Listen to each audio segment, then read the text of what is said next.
मां काली, जिनसे न केवल राक्षस बल्कि स्वयं देवता भी भयभीत हो उठते हैं।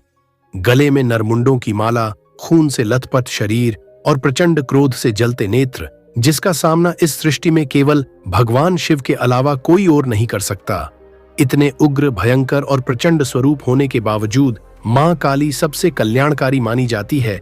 वे अपने भक्तों के लिए सिर्फ उग्र शक्ति नहीं है, बल्कि देखभाल करने वाली माता, प्रेम और करुणा की मूर्ति भी है। तो आइए जानते हैं मां काली की उत्पत्ति कैसे हुई। उन्होंने निशुंभ, शुंभ, चंड और मुंड, रक्त बीज जैसे भयानक असुरों का वध कैसे किया। हम मां काली के 4 दिव्य और रहस्यमय रूपों को देखेंगे। हम जानेंगे उस भक्त की कहानी जिसे लोगों ने पागल कहा, लेकिन जिसकी सच्ची भक्ति से प्रसन्न होकर मां काली ने उसे साक्षात दर्शन दिए। और इसी एक वीडियो में हम पशु बलि के सत्य और मां काली से जुड़ी तंत्र विद्या को भी समझेंगे। तो इस वीडियो के अंत तक बने रहे। अगर आपको यह वीडियो पसंद आए तो इसे लाइक और चैनल को सब्सक्राइब अवश्य करें। जय मां काली, हमारी रक्षा करो। काली शब्द काल से आया है और काल का अर्थ समय है। हिंदू धर्म के अनुसार देवी काली को बुराई पर अच्छाई की जीत के लिए जाना जाता है। उन्हें भयंकर और शक्तिशाली देवी के रूप में पूजा जाता है। देवी काली में शक्ति का समावेश है, जो ऊर्जा, रचनात्मकता और उर्वरता का प्रतीक है। मान्यता है कि मां काली का जन्म धर्म की रक्षा हेतु पापियों और राक्षसों का नाश करने के लिए हुआ था।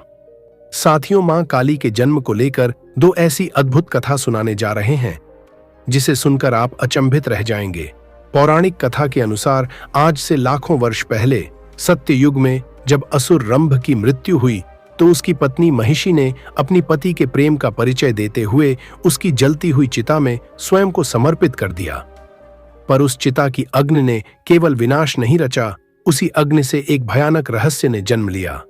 उस जलती हुई चिता से महिषासुर के साथ साथ रक्त बीज भी प्रकट हुआ। वास्तव में रक्त बीज स्वयं रंभ ही था, जिसने अपने पिछले जन्म में अग्निदेव की कठोर तपस्या से यह वर प्राप्त किया था कि वह अगले जन्म में पूर्ण रूप से जन्म लेगा। यही कारण था कि इस बार वह अधूरा नहीं, बल्कि अपने समस्त बल और मायावी बुद्धि के साथ जन्मा था। रक्त बीज न केवल अत्यंत बलशाली था, बल्कि उसकी बुद्धि भी उतनी ही तीव्र थी। फिर भी उसका मन संतुष्ट नहीं था। अमर होने की कामना लिए वह घने जंगलों की ओर बढ़ गया और वहां ब्रह्मदेव की घोर तपस्या में लीन हो गया। वर्षों बीतते चले गए, सैकड़ों वर्ष तप करते करते निकल गए, पर ब्रह्मदेव प्रकट नहीं हुए। फिर भी रक्त बीज अपनी तपस्या से तनिक भी विचलित नहीं हुआ। अंततः उसके अडिग तप से प्रसन्न होकर ब्रह्मदेव को प्रकट होना ही पड़ा। ब्रह्मा जी ने उसे तप से जगाया और वर मांगने को कहा। रक्त बीज ने हाथ जोड़कर बिना किसी संकोच के अमृता का वरदान मांग लिया। यह सुनकर ब्रह्मा जी गहन विचार में पड़ गए। अमृता का वर वह दे नहीं सकते थे, इसलिए उन्होंने एक ऐसा वरदान दिया जो अमृता से कम नहीं था।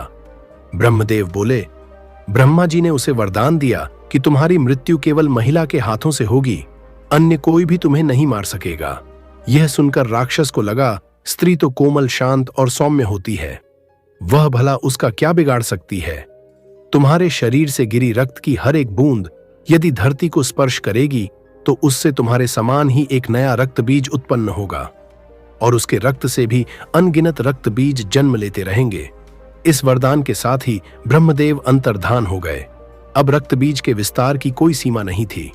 वह गर्जना करता हुआ सीधा पाताल लोक की ओर बढ़ा, उस क्षेत्र में जहां महिषी असुरों का शासन था। पिछले जन्म में जब वह रंभ था, तब इन्हीं महिषी असुरों ने मिलकर उसका वध किया था। आज वह बदला लेने आया था। रक्त बीज ने महिषी राज्य में भयानक संहार मचा दिया। अकेले ही उसने उनके राजा सहित सभी प्रमुख योद्धाओं का अंत कर दिया। भयभीत बचे हुए असुरों ने उसे अपना राजा स्वीकार कर लिया। शीघ्र ही यह समाचार पूरे पाताल लोक में फैल गया। बड़े बड़े असुर भी अब केवल रक्त बीज का नाम सुनकर कांपने लगे। कुछ ही समय में वह पूरे पाताल लोक का शासक बन बैठा। दिन बीतते गए और एक दिन रक्त बीज को महिषासुर की याद आई। वह उसे खोजने अन्य राज्यों की ओर निकला, जहां उसे यह झांत हुआ कि वर्षों पहले महिषासुर को एक 10 भुजाओं वाली विशालकाय देवी ने मार डाला था। यह सुनते ही रक्त बीज क्रोध से उन्मत्त हो उठा।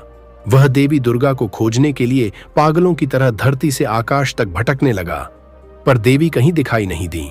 असुरों से पूछने पर भी कोई यह नहीं बता सका कि वह 10 भुजाओं वाली देवी अचानक कहां से प्रकट हुई थी। यह बात रक्तबीज को और अधिक विचलित करने लगी।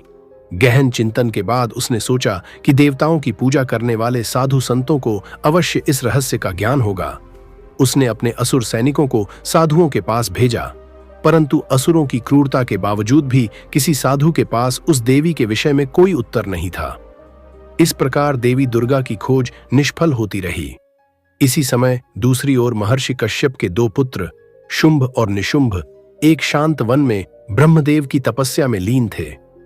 वर्षों की तपस्या के बाद ब्रह्मदेव उनके समक्ष प्रकट हुए और वर मांगने को कहा।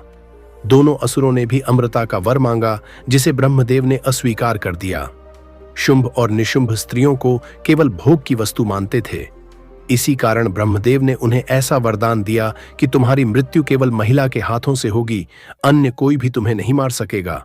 यह सुनकर राक्षस को लगा, स्त्री तो कोमल, शांत और सौम्य होती है, वह भला उसका क्या बिगाड़ सकती है। इसी बीच इंद्रदेव ने निजी वैर और घृणा के कारण उनके बड़े भाई नमु का वध कर दिया। जब वर्षों बाद शुंभ और निशुंभ अपने राज्य लौटे और यह समाचार सुना तो उनका क्रोध भड़क उठा। उन्होंने स्वर्ग पर आक्रमण करने का निश्चय कर लिया। अपनी विशाल असुर सेना के साथ वे स्वर्गलोक पहुंच गए। उस समय इंद्रदेव और अन्य देवता उत्सव में मग्न थे। असुरों को देखकर देवता युद्ध के लिए तैयार हो गए। युद्ध आरंभ होने से पहले ही निशुंभ ने अपना संयम खो दिया और अकेले इंद्रदेव पर टूट पड़ा। दोनों के बीच घमासान युद्ध हुआ, पर अंततः इंद्रदेव ने निशुंभ को पराजित कर दिया। इससे देवताओं का आत्मविश्वास बढ़ गया और असुर सेना डगमगा उठी। युद्ध छिड़ गया। देवताओं ने अपनी शक्तियों से असुरों को पीछे धकेल दिया, पर तभी एक भयानक ठहाके की गूंज ने पूरे स्वर्ग को मौन कर दिया। यह ठहाका था रक्तबीज का। वह पराजित असुरों के बीच आशा बनकर खड़ा हो गया। उसके ठहाके मात्र से इंद्रासन कांप उठा। रक्तबीज अपने पिछले जन्म में मारे गए भाई का बदला लेने आया था। देवताओं ने कुबेर को संकट संकेत भेजा। यक्षों के साथ कुबेर भी युद्ध में कूद पड़े, पर रक्तबीज अकेले ही यक्ष सेना को समाप्त करता चला गया। अंततः देवता पराजित हो गए और स्वर्ग से अंतर्धान हो गए। शुंभ और निशुंभ ने रक्तबीज के बल पर स्वर्ग जीत लिया। वे उससे इतने प्रभावित हुए कि उसे अपना सेनापति बना लिया। इसके बाद उन्होंने अपने शक्तिशाली असुर भाई चंड और मुंड को देवताओं की खोज में भेज दिया। इधर देवता छिपते छिपाते कैलाश पहुंचे और महादेव के समक्ष त्राहिमाम करने लगे। महादेव गहन ध्यान में लीन थे। तभी देवी पार्वती गुफा से बाहर आईं और देवताओं से उनके दुख का कारण पूछा। तभी देवताओं की खोज में निकले दोनों असुर भाई चंड और मुंड भी कैलाश पहुंच गए। वे छिपकर देवताओं की सारी बातें सुनने लगे। उसी क्षण उनकी दृष्टि देवी पार्वती एक पर पड़ी और वे वहीं ठिठक गए। आज तक उन्होंने इतनी दिव्य और अनुपम सुंदरता किसी स्त्री में नहीं देखी थी। उनका सारा ध्यान देवताओं से हटकर केवल देवी पार्वती पर केंद्रित हो गया। मोहित हुए चंड और मुंड तत्काल कैलाश से निकलकर स्वर्गलोक पहुंचे और अपने स्वामी शुंभ और निशुंभ के समक्ष देवी पार्वती की सुंदरता का वर्णन करने लगे। यह सुनते ही शुंभ और निशुंभ देवी पार्वती को स्वर्ग की रानी बनाने के स्वप्न देखने लगे। उन्होंने चंड और मुंड को आदेश दिया कि वे देवी पार्वती के समक्ष विवाह का प्रस्ताव रखें और यदि वह इनकार करें तो बलपूर्वक उन्हें स्वर्ग ले आए। देवताओं की कमजोर स्थिति को ध्यान में रखते हुए शुंभ और निशुंभ ने चंड और मुंड को लगभग 1 लाख असुर सैनिकों के साथ कैलाश भेज दिया। उधर देवी पार्वती देवताओं को युद्ध की नई रणनीति समझा ही रही थीं कि अचानक विशाल आसुरी सेना कैलाश पर टूट पड़ी। शिवगणों को परास्त करते हुए असुर महादेव के पवित्र स्थल तक आ पहुंचे। देवता क्रोध से भर उठे, पर देवी पार्वती ने उन्हें शांत कर दिया। तभी चंड और मुंड आगे बढ़े और देवी पार्वती के समक्ष शुंभ निशुंभ का प्रस्ताव रखा। यह सुनते ही देवी पार्वती अत्यंत क्रोधित हो उठीं और उन्हें अपनी सेना सहित लौट जाने का आदेश दिया। इस पर चंड और मुंड देवी पार्वती को अपशब्द कहने लगे। उनके वचन सुनकर वहां खड़े देवताओं के भी रोंगटे खड़े हो गए। यही अपमान देवी दुर्गा ने अपने लोक में भी सुना। यह स्मरण होते ही कि वे स्वयं आदि शक्ति हैं और माता पार्वती का ही प्रचंड स्वरूप है, उनका अंतःकरण क्रोध से धधक उठा और वे उग्र रूप में प्रकट होने को उद्यत हो गईं। चंड और मुंड ने यहां तक कह दिया कि यदि देवी पार्वती स्वयं नहीं चलीं तो वे उन्हें केश पकड़कर घसीट ले जाएंगे। यह अपमान देवी दुर्गा से सहन नहीं हुआ। उन्होंने कैलाश पर ध्यानमग्न महादेव को एक दिव्य संकेत दिया और दूसरा संकेत देवी पार्वती को भेजा। देवी पार्वती का एक अंश महादेव के कंठ में स्थित विष से जुड़ गया और वही विष युक्त अंश पुनः देवी पार्वती में समाहित हो गया। यह रहस्य केवल महादेव, देवी दुर्गा और देवी पार्वती ही जानते थे। इसके बाद देवी पार्वती का रंग नीला पड़ने लगा, उनका आकार बदलने लगा और उनका स्वरूप पर्वतों के समान विशाल हो गया। यह देखकर चंड और मुंड सहित पूरी आसुरी सेना थर्रा उठी, जबकि देवता आश्चर्य और प्रसन्नता से भर गए। तभी देवी काली ने प्रकट होकर प्रचंड गर्जना की। उस गर्जना मात्र से ही असुर सेना बाहरी हो गई और हवा में उछलकर दूर जा गिरी। देवी काली ने अपने हाथों में दिव्य तलवार प्रकट की और लाखों असुरों पर टूट पड़ी। उनके प्रत्येक प्रहार से कैलाश और आसपास के पर्वत थर्राने लगे। अंततः चंड और मुंड गिड़गिड़ाने लगे, पर देवी काली ने एक ही वार में दोनों का वध कर दिया। बचे कुचे असुर भयभीत होकर स्वर्ग लौटे और शुंभ निशुंभ को सारी बात बताई। यह सुनकर वे चकित रह गए। उन्हें ब्रह्मदेव का दिया वरदान स्मरण हुआ कि उनका वध केवल एक महाशक्तिशाली स्त्री के हाथों होगा। देवी पार्वती के इस विकराल काली रूप का वर्णन सुनकर वे स्वयं कैलाश जाने से रुक गए। तब उन्हें अपने सेनापति रक्तबीज की याद आई। उन्होंने सोचा कि इस भयानक काली रूप को केवल रक्तबीज ही नियंत्रित कर सकता है। रक्तबीज को बुलाया गया। सारी बात सुनकर उसने देवी पार्वती पर संदेह किया और समझ गया कि शायद वर्षों की उसकी खोज अब समाप्त होने वाली है। वह कैलाश की ओर बढ़ चला। उधर देवी काली शांत होकर पुनः पार्वती रूप में लौट ही रही थीं कि रक्तबीज का आगमन हुआ। उसे देखकर देवता भय से कांप उठे। रक्तबीज ठहाके लगाता हुआ देवी के समक्ष आ खड़ा हुआ। उसकी उपस्थिति से देवी पार्वती का क्रोध फिर जाग उठा और उन्होंने पुनः महाकाली का रूप धारण कर लिया। रक्तबीज समझ गया कि यही दुर्गा है, यही काली। उसने महिषासुर के बदले की आग में जलते हुए देवी पर भयंकर प्रहार किया, पर देवी काली पर इसका कोई प्रभाव नहीं पड़ा। उलटे उन्होंने अपने तीक्ष्ण नाखूनों से रक्तबीज का मुख नोच लिया।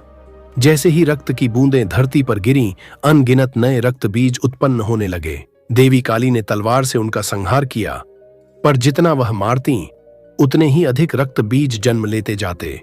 युद्ध लंबा खिंचता चला गया। लाखों रक्त बीजों को देख देवता सहायता के लिए आगे बढ़े, पर देवी काली ने उन्हें रोक दिया।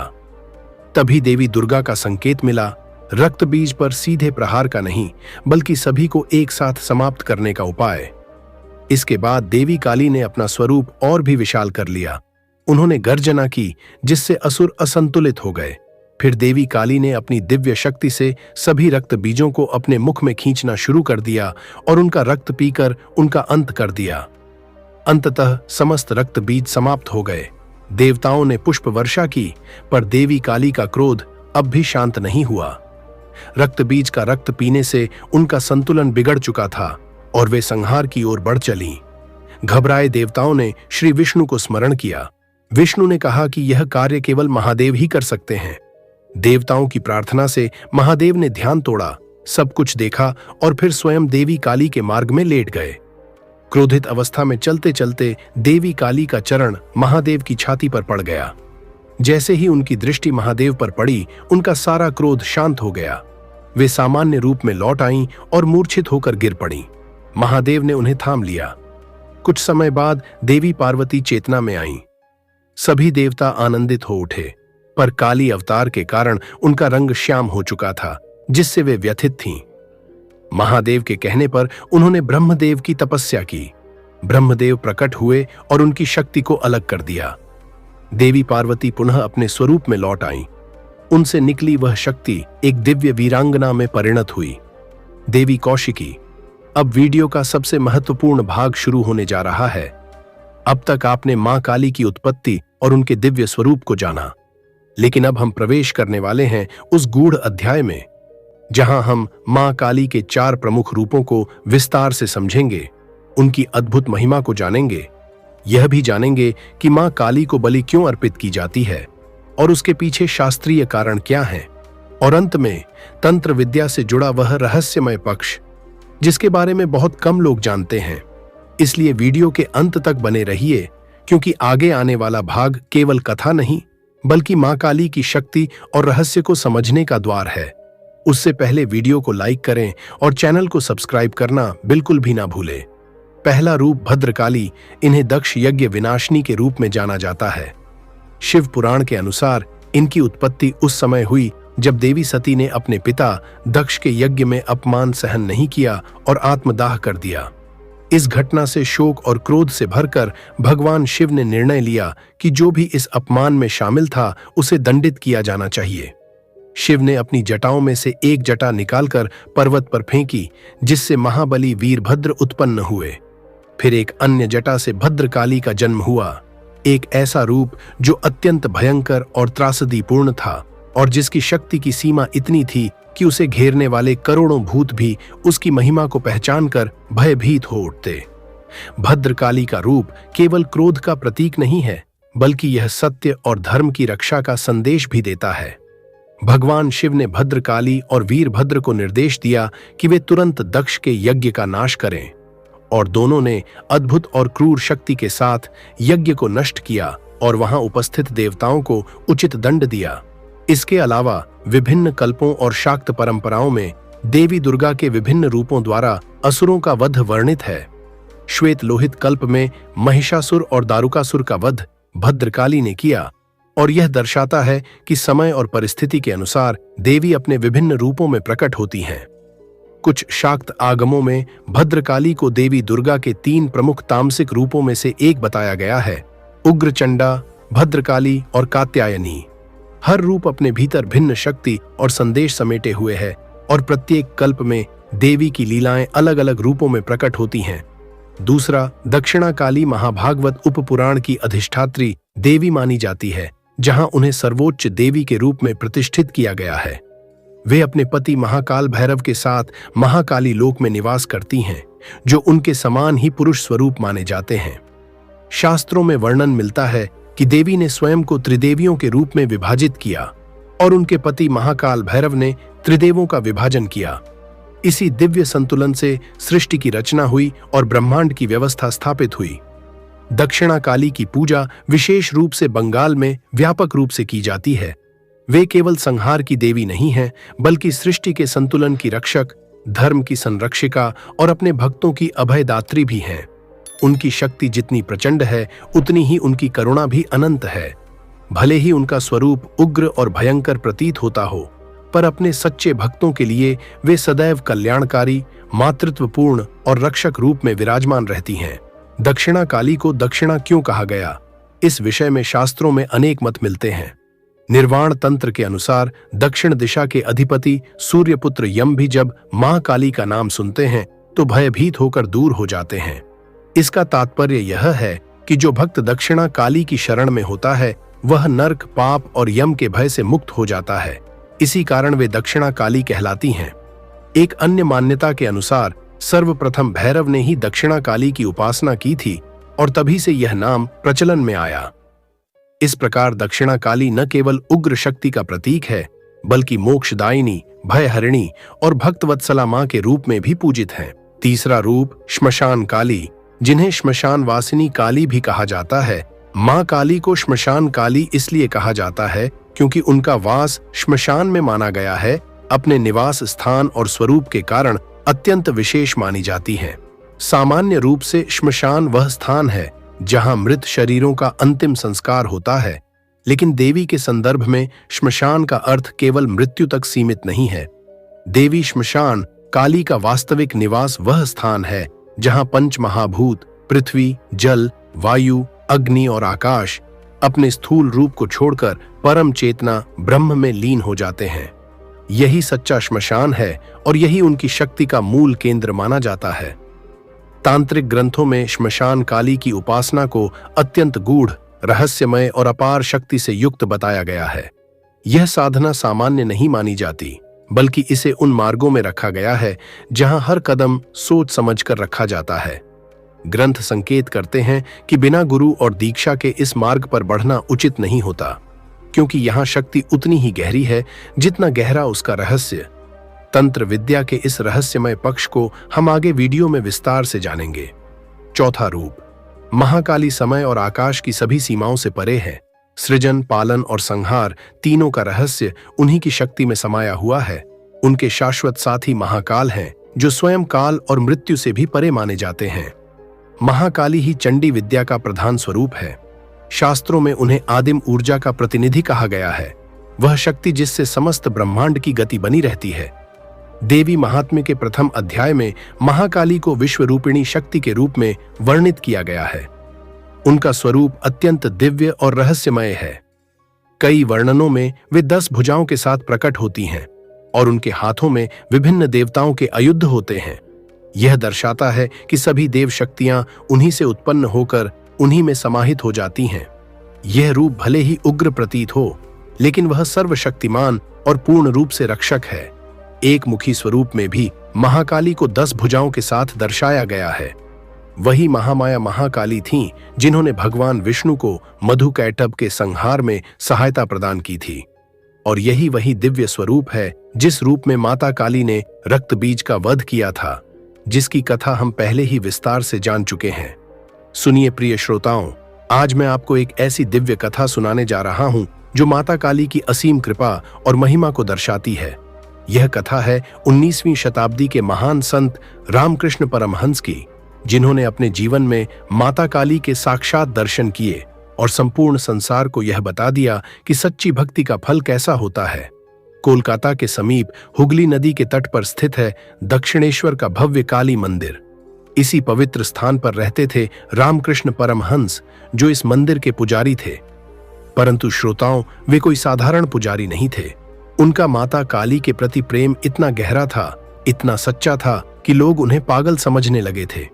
रामकृष्ण जी माता काली को अपनी सगी मां मानते थे। वे उनकी मूर्ति के सामने घंटों बैठे रहते, उनसे बातें करते, हंसते, रोते। कभी उन्हें भोग लगाते तो कभी स्वयं पहले छक लेते। उनके लिए माता काली कोई पत्थर की प्रतिमा नहीं थी, बल्कि एक जीवंत, सांस लेती हुई मां थी। दिन बीतते गए और रामकृष्ण जी की व्याकुलता बढ़ती ही गई। वे मां के दर्शन के लिए तड़पते रहते। दिन रात केवल एक ही पुकार, मां, मां काली, मुझे दर्शन दो, मुझे अपने दर्शन दो। मंदिर के अन्य पुजारी और लोग उन्हें देखकर सोचते कि यह व्यक्ति अपने होश खो चुका है, परंतु रामकृष्ण जी को इसकी कोई परवाह नहीं थी। उनके लिए तो केवल मां थी। और कुछ नहीं, एक दिन की बात है, रामकृष्ण जी की पीड़ा इतनी असहनीय हो गई कि उन्होंने सोचा, या तो मां के दर्शन होंगे या मैं इस शरीर को त्याग दूंगा। यह विरह अब सहन नहीं होता। उनकी आंखों से अश्रुओं की धारा बह रही थी, हृदय में तूफान उठ रहा था। अचानक उनकी नजर मंदिर की दीवार पर टंगी तलवार पर पड़ी। उस पल उनके मन में केवल एक ही विचार आया, यदि मां के दर्शन नहीं होते तो इस जीवन का क्या अर्थ। वे उठे और तलवार की ओर लपके। उनका हाथ तलवार की मूठ पकड़ चुका था। वे अपने प्राण त्यागने के लिए तैयार थे। परंतु श्रोताओं, उसी क्षण जैसे ही तलवार उनके शरीर को छूने वाली थी, कुछ अद्भुत घटित हुआ। रामकृष्ण जी की चेतना एकाएक लुप्त हो गई और वे भूमि पर गिर पड़े। परंतु यह मूर्छा साधारण नहीं थी। उनकी अंतरात्मा में अचानक प्रकाश की एक अपार लहर उठी। एक ऐसा आनंद, एक ऐसी शांति जो उन्होंने जीवन में कभी अनुभव नहीं की थी। और फिर उसी दिव्य प्रकाश में उन्होंने माता काली को देखा। तीव्र प्रकाश दिखाई दिया और उनके सामने एक बहुत ही भयानक दिखने वाली स्त्री प्रकट हुई, जो कि बहुत डरावनी लग रही थी। मगर थोड़ी ही देर बाद उस स्त्री ने देवी काली का रूप ले लिया। कहा जाता है कि मां काली बाघ की खाल पहनी हुई थी। एक हाथ में तलवार, एक हाथ में कंकाल की खोपड़ी, एक हाथ में कमल फूल और एक हाथ में अस्त्र लिए हुए प्रकट हुई थी। उन्होंने पैरों में पायल पहनी थी और उनके केश खुले हुए थे। माता ने जीभ बाहर निकाली थी और वातावरण प्रकाश और सुगंध से भर गया था।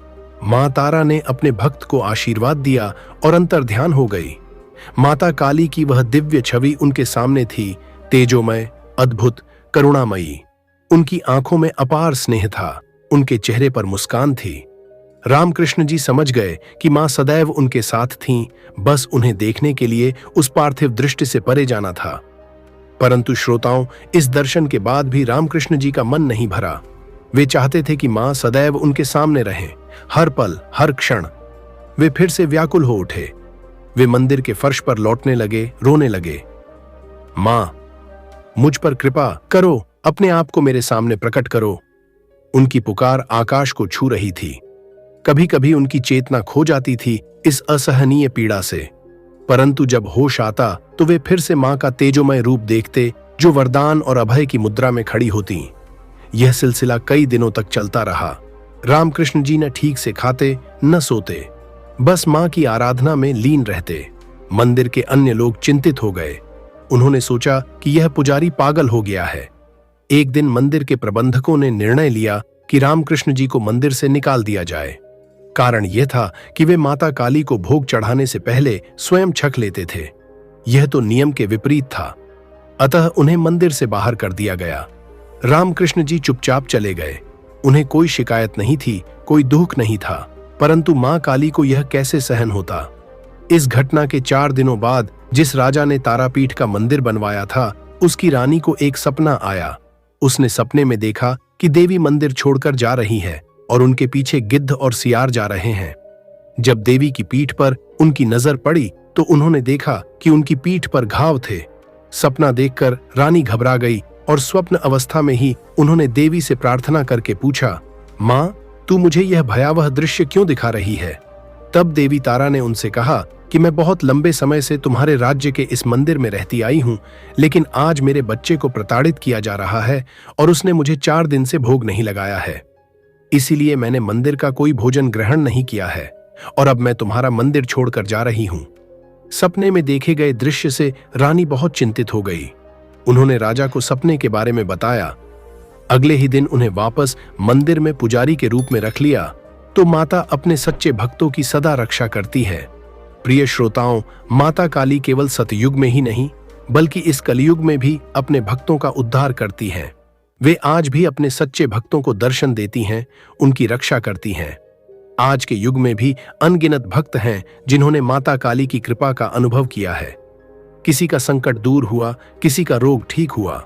ये सब आज भी होता है, हर दिन होता है।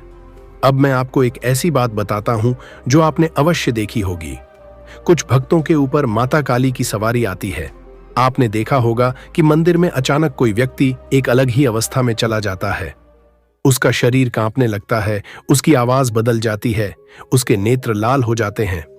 यह कोई दिखावा नहीं है, यह एक दिव्य घटना है जिसे माता काली की सवारी कहते हैं। सवारी क्या होती है? जब कोई भक्त पूर्ण समर्पण के साथ माता की आराधना करता है, तब कभी कभी माता स्वयं उस भक्त के शरीर में प्रवेश कर जाती है। इसे ही सवारी आना कहते हैं। परंतु श्रोताओं, यहां यह स्पष्ट कर दूं कि जब हम कहते हैं माता की सवारी आती है, तो इसका अर्थ है माता की परछाई, माता की शक्ति का अंश आता है। माता स्वयं पूर्ण रूप से नहीं आती, क्योंकि मनुष्य का यह नश्वर शरीर इतना सामर्थ्यवान नहीं है कि माता की संपूर्ण दिव्य शक्ति को झेल सके। यह वैसे ही है जैसे सूर्य की किरणें धरती पर आती हैं, परंतु पूरा सूर्य नहीं उतर आता। जब माता की सवारी आती है तो उस भक्त की अपनी चेतना पीछे चली जाती है और माता का तेज उसके शरीर में प्रकट हो जाता है। माता उस शरीर के माध्यम से बोलती हैं, आशीर्वाद देती हैं और भक्तों की समस्याओं का समाधान करती हैं। परंतु श्रोताओं, आजकल कई जगहों पर इसका नाटक भी होता है। कुछ लोग धन कमाने के लिए झूठी सवारी का ढोंग रचते हैं, इसलिए सावधान रहें। सच्ची सवारी में एक दिव्य ऊर्जा होती है जिसे आत्मा से महसूस किया जा सकता है और सच्चे भक्त कभी भी इसका व्यापार नहीं करते। अब इस वीडियो का वह सबसे संवेदनशील और महत्वपूर्ण भाग शुरू होने जा रहा है। अब हम उस विषय पर बात करेंगे जिसे लेकर सबसे अधिक भ्रम, भय और सवाल मौजूद हैं। मां काली को बलि क्यों अर्पित की जाती है? इसके पीछे केवल परंपरा नहीं बल्कि शास्त्र, प्रतीक और गहरा आध्यात्मिक सत्य छिपा है। यह प्रथा कैसे शुरू हुई और क्या सच में मां काली जानवरों की बलि और रक्त चाहती है या इसके पीछे कोई और ही गूढ़ संदेश है? प्रिय श्रोताओं, अब हम उस रहस्य की ओर बढ़ रहे हैं जिसने सदियों से लोगों के मन में प्रश्न और जिज्ञासा दोनों को जन्म दिया है। आपने अवश्य देखा या सुना होगा कि कुछ मंदिरों में माता काली के सामने बकरे, मुर्गे अथवा अन्य जीवों की बलि दी जाती है।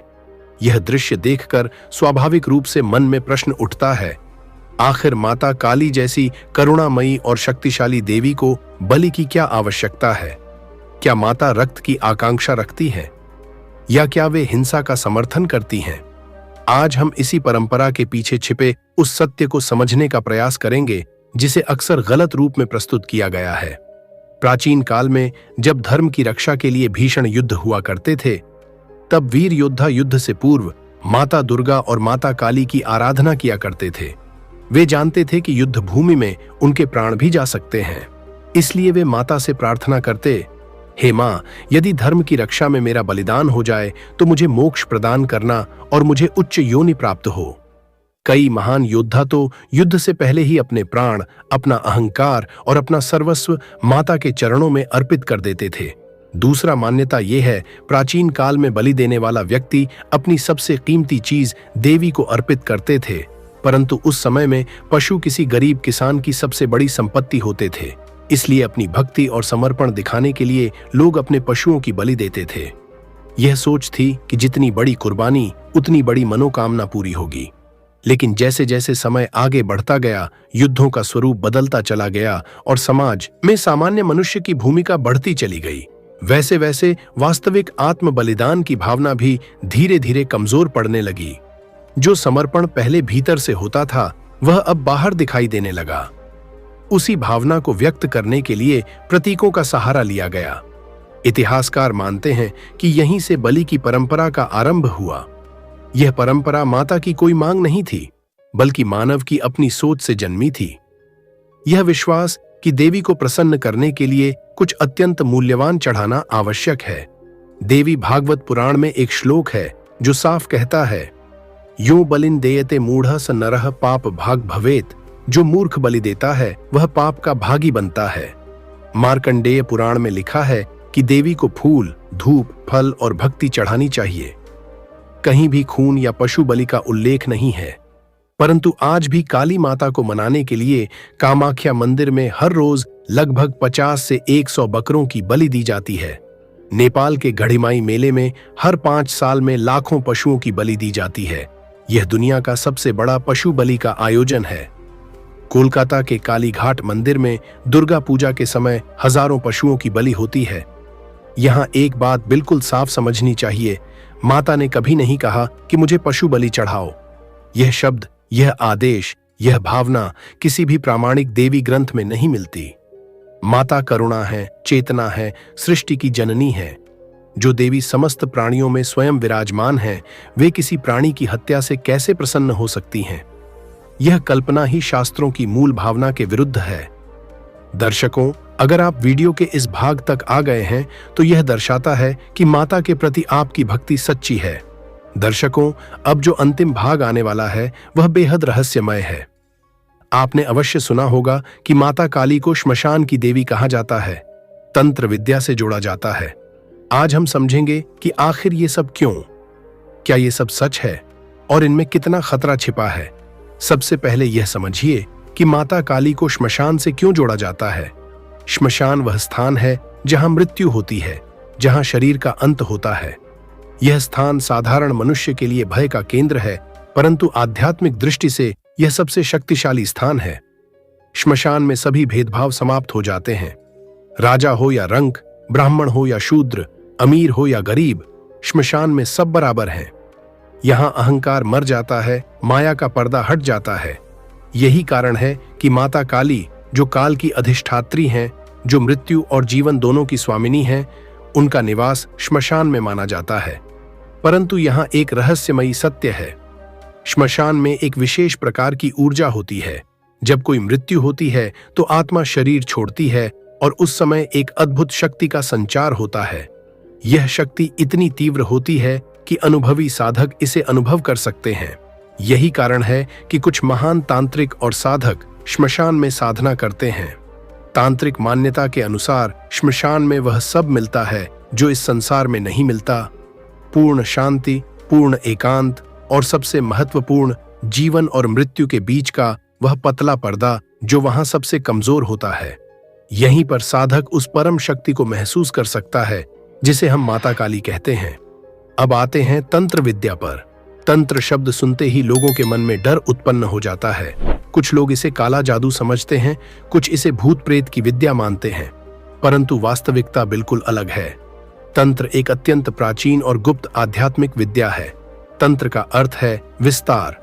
यह वह विद्या है जो हमारी चेतना का विस्तार करती है, हमें सीमित मानव से असीमित शक्ति की ओर ले जाती है। परंतु यह मार्ग इतना कठिन और खतरनाक है कि हजारों में से एक ही इसे पूर्ण कर पाता है, और छोटी सी गलती इंसान को मृत्यु तक पहुंचा सकती है। तंत्र विद्या में माता काली की पूजा सर्वोपरि है, क्योंकि वे शक्ति का सर्वोच्च और सबसे उग्र रूप हैं। जब साधारण देवी देवताओं की साधना से काम नहीं चलता, जब परिस्थितियां इतनी भयंकर हो जाती हैं कि कोई उपाय नहीं सूझता, तब साधक माता काली की शरण में जाता है। परंतु यहाँ एक रहस्य है जो बहुत कम लोग जानते हैं। माता काली की साधना दो प्रकार की होती है। एक है जो आम लोगों के लिए सरल पूजा, मंत्र जाप, भक्ति, और दूसरी है वह गुह्य साधना जो केवल चुनिंदा तांत्रिकों के लिए है, जिसमें श्मशान, मंत्र, यंत्र और ऐसी रहस्यमयी क्रियाएं शामिल हैं जिनके बारे में बोलना भी वर्जित माना जाता है। अब मैं आपको बताता हूं कि तंत्र साधना इतनी खतरनाक क्यों है। जब कोई साधक माता काली की तांत्रिक साधना शुरू करता है तो वह केवल एक देवी को नहीं पुकार रहा होता, बल्कि वह समस्त ब्रह्मांड की सबसे तीव्र और उग्र शक्ति को जगा रहा होता है। माता काली का मंत्र इतना शक्तिशाली है कि यदि गलत तरीके से जपा जाए तो साधक का जीवन उलट-पुलट हो सकता है। कई बार तो ऐसा देखा गया है कि अधकचरे साधक जो बिना गुरु के साधना करते हैं, वे या तो पागल हो जाते हैं या उनकी असमय मृत्यु हो जाती है। यह कोई कहानी नहीं, यह कड़वा सच है। तंत्र साधना में कुछ ऐसी क्रियाएं होती हैं जिनके बारे में सुनकर ही रोंगटे खड़े हो जाते हैं। शव साधना, जिसमें साधक मृत शरीर पर बैठकर मंत्र जाप करता है। कल्पना कीजिए, अंधेरी रात, श्मशान का सन्नाटा, जलती चिता की लपटें और उसके बीच एक साधक शव पर बैठा मंत्र जप रहा है। यह साधना इतनी भयानक है कि साधना के दौरान साधक को भूत प्रेत, राक्षस और न जाने कितनी नकारात्मक शक्तियों का सामना करना पड़ता है। परंतु यदि साधना सफल हो जाए तो माता काली स्वयं प्रकट होती हैं। साधक के सामने वह भयंकर रूप प्रकट होता है। काला वर्ण, लाल आंखें, खून से सनी जीभ, मुंडमाला, खड्ग। उस दृश्य को देखकर साधारण मनुष्य तो मर ही जाए, परंतु सच्चा साधक उस रूप में भी अपनी मां को देखता है और निर्भय रहता है। यदि वह डर गया तो साधना विफल। माता काली के मंत्र अत्यंत गुप्त और शक्तिशाली हैं। उनका बीज मंत्र क्रीम है। यह केवल एक अक्षर नहीं, बल्कि संपूर्ण ब्रह्मांड की विनाशकारी शक्ति का बीज है। जब इस मंत्र का सही तरीके से, सही समय पर, सही स्थान पर जाप किया जाता है तो यह इतनी शक्ति उत्पन्न करता है कि असंभव भी संभव हो जाता है। परंतु यदि गलत तरीके से जपा जाए तो यही मंत्र विनाशकारी बन जाता है। इसीलिए शास्त्रों में कहा गया है कि बिना गुरु के कभी भी इन मंत्रों का जाप नहीं करना चाहिए।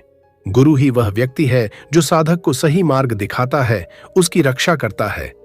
तंत्र साधना में कुछ ऐसे मंत्र हैं जिन्हें केवल एक बार सुना जा सकता है, उन्हें लिखा नहीं जा सकता। ये मंत्र गुरु शिष्य को कान में फुसफुसा कर देते हैं और शिष्य को शपथ लेनी होती है कि वह इसे किसी को नहीं बताएगा। यह परंपरा सदियों से चली आ रही है। मंत्र के साथ साथ यंत्र भी अत्यंत महत्वपूर्ण है। माता काली का यंत्र एक जटिल ज्यामितीय आकृति है जिसमें त्रिकोण, वृत्त और कमल पंखुड़ियां होती हैं। यह केवल एक चित्र नहीं, बल्कि एक शक्ति का केंद्र है। जब साधक इस यंत्र पर ध्यान करता है, मंत्र जाप करता है, तो यंत्र जीवंत हो उठता है। ऐसा कहा जाता है कि सिद्ध यंत्र में से प्रकाश निकलता है, ऊष्मा उत्पन्न होती है। कुछ साधकों ने तो यह भी बताया है कि यंत्र से आवाजें सुनाई देती हैं, जैसे कोई फुसफुसा रहा हो। तंत्र साधना अत्यंत तीव्र और गहन मानी जाती है। यदि साधक का मन स्थिर न हो तो साधना के दौरान असामान्य दृश्य और ध्वनियां अनुभव हो सकती हैं, जिन्हें साधारण व्यक्ति सहन नहीं कर पाता। यही कारण है कि तंत्र मार्ग सभी के लिए नहीं होता। तंत्र साधना के लिए अपार मानसिक शक्ति, कठोर अनुशासन, निर्भयता और पूर्ण समर्पण आवश्यक है। सामान्य मनुष्य सांसारिक मोह, भय और चिंताओं से बंधा होता है, जबकि तंत्र मार्ग पूर्ण एकाग्रता की मांग करता है। इसके साथ ही एक सच्चे गुरु का होना अनिवार्य माना गया है, जो आज के समय में अत्यंत दुर्लभ है। शास्त्रों के अनुसार माता काली की साधना पूर्ण होने पर साधक को अष्ट सिद्धियां प्राप्त हो सकती है, लेकिन ये भी एक परीक्षा होती है। सच्चा साधक इन शक्तियों में नहीं उलझता, बल्कि केवल मां की भक्ति में स्थित रहता है। मान्यता है कि माता काली साधक की 3 परीक्षाएं लेती हैं, भय, लोभ और प्रेम की। जो इनसे ऊपर उठ जाता है वही सच्चा सिद्ध कहलाता है। तंत्र परंपरा में यह भी कहा जाता है कि कुछ महासिद्ध साधक साधना से मृत्यु पर भी विजय पा लेते हैं और हिमालय जैसे दुर्गम स्थानों में वास करते हैं। अब आप सोच रहे होंगे कि हमारे लिए क्या है, हम तो साधारण लोग हैं, न हमें गुरु है, न हम श्मशान में जा सकते हैं। तो सुनिए, माता काली के लिए सबसे महत्वपूर्ण है आपकी सच्ची भक्ति है। आपको श्मशान जाने की आवश्यकता नहीं, आपको तंत्र साधना करने की आवश्यकता नहीं। बस सच्चे मन से माता को पुकारिए, उनकी भक्ति कीजिए।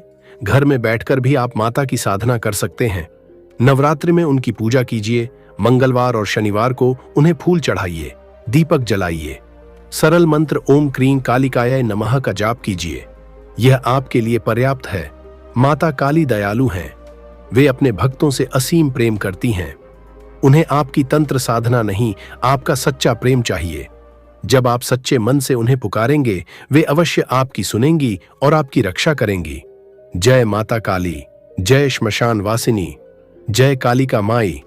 तो मित्रों, यदि आपको यह वीडियो ज्ञानवर्धक और उपयोगी लगी हो तो इसे अधिक से अधिक लोगों तक जरूर साझा करें, क्योंकि आपका किया गया हर एक शेयर हमारे लिए बहुत बड़ा सहयोग होता है। हमारे चैनल पर पहले से ही महापुराणों, धर्म ग्रंथों और दिव्य कथाओं पर आधारित अनेक दुर्लभ और ज्ञानपूर्ण वीडियो उपलब्ध हैं, जो आपको कहीं और देखने को नहीं मिलेंगी। ऐसे ही सनातन धर्म के गूढ़ रहस्यों से जुड़े रहने के लिए आपके अपने चैनल ऑडियो बुक की गंगा से जुड़े रहिए। जय सनातन।